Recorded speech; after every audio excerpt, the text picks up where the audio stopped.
অজয় নদ থেকে বালি বোঝাই ওভারলোড ডাম্পার আটক বোলপুর থানার পুলিশের। বোলপুরে অবৈধভাবে ওভারলোড বালি পরিবহনের বিরুদ্ধে কড়া পদক্ষেপ নিল বোলপুর থানার পুলিশ।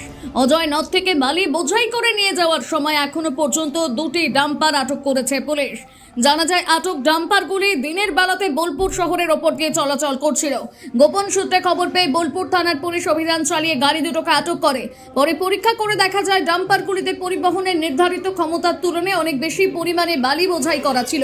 এই ঘটনার পর পুলিশ অতিরিক্ত বালি পরিবহনের বিষয়টি নিয়ে তদন্ত শুরু করেছে। অবৈধ বালি উত্তোলন ও পরিবহনের সঙ্গে কারা জড়িত তা খতিয়ে দেখা হচ্ছে বলে পুলিশ সূত্রে জানা গিয়েছে।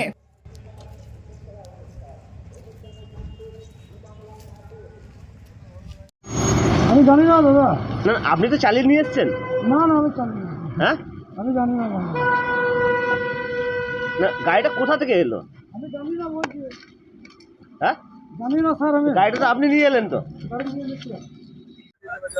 এটা তো নিত্য নৈমিত্তিক ঘটনা, অনেকদিন ধরে হয়ে আসছে। তবে পুলিশ একটু সক্রিয় হয়েছে গাড়ি ধরাধরির ব্যাপারে, এটা একটা ভালো দিক।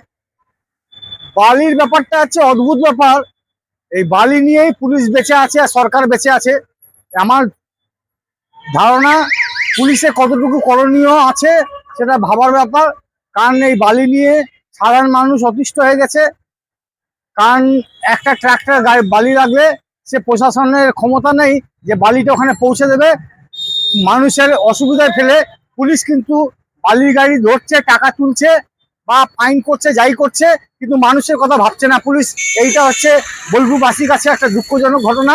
পুলিশ প্রশাসন মানুষ যাতে সঠিকভাবে এবং খুব সহজভাবে বালি পায় তার জন্য পুলিশ সচেষ্ট হলে আমরা খুশি হব।